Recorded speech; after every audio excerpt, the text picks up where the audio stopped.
Người đã mở đường cho nền báo chí cách mạng Việt Nam không ai khác đó chính là Bác Hồ. Bác Hồ không chỉ là người tìm thấy con đường cứu nước cho dân tộc Việt Nam, mà Bác còn là người mở đường cho nền báo chí cách mạng của nước nhà. Từ những năm 1917 đến năm 1923, đó là khoảng thời gian quan trọng nhất, đánh dấu bước phát triển mới cho việc tìm ra công cụ lý luận, đấu tranh cho dân tộc.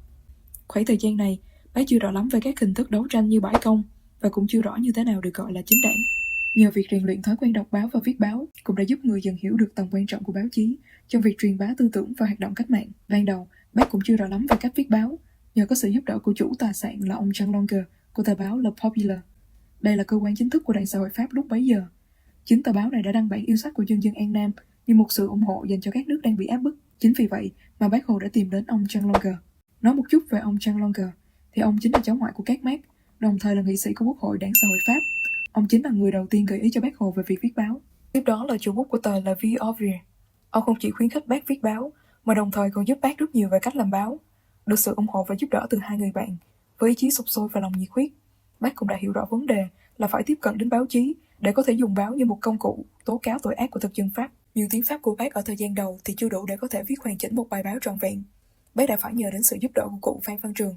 Mặc dù có cụ Phan Văn Trường viết thay lời mình, Bác luôn cảm thấy đây là nhược điểm mà Bác rất khó chịu.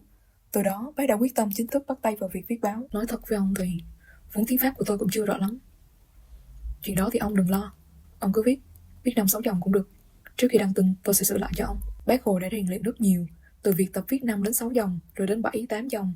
Dần dần bác viết được cả một cuộc báo, có khi dài hơn. Trải qua thời gian khổ luyện, cuối cùng bác cũng đã thành công.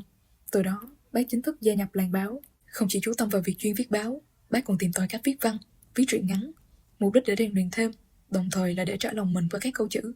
Cũng nhờ việc viết truyện ngắn mà lần đầu tiên bác đã được trả tiền nhuận bút, tổng cộng là 50 francs. Lần đầu tiên được trả tiền viết báo. Với 50 francs đó, mình có thể sống 25 ngày mà không phải đi làm. Tha hồ tham gia meeting, tha hồ viết báo, tha hồ đi xem sách. Đa phần, nội dung chính các bài báo của bác chủ yếu là hướng ngòi viết để tố cáo về những việc làm, tội ác của chủ nghĩa thực dân đối với người dân thuộc địa.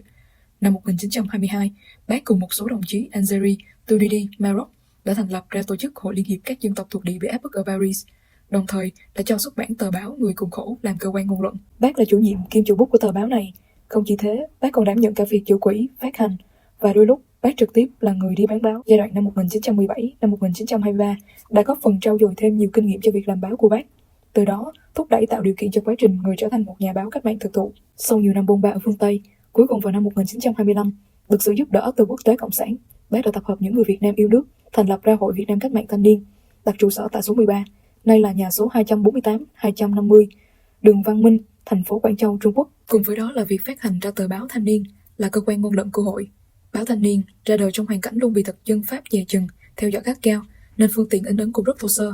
Phần lớn báo được truyền tay nhau qua các nhiều hình thức để giữ bí mật truyền bá về nước. Tờ báo này ít nhiều cũng đã tác động đến công chúng như một sự cổ vũ. Từ đó đã có thêm nhiều tờ báo cách mạng nữa cũng ra đời. Lưu ý cho mọi người ở chỗ là tờ Thanh niên này không phải là tờ báo còn duy trì cho đến ngày nay như tờ báo Thanh niên mà mọi người biết.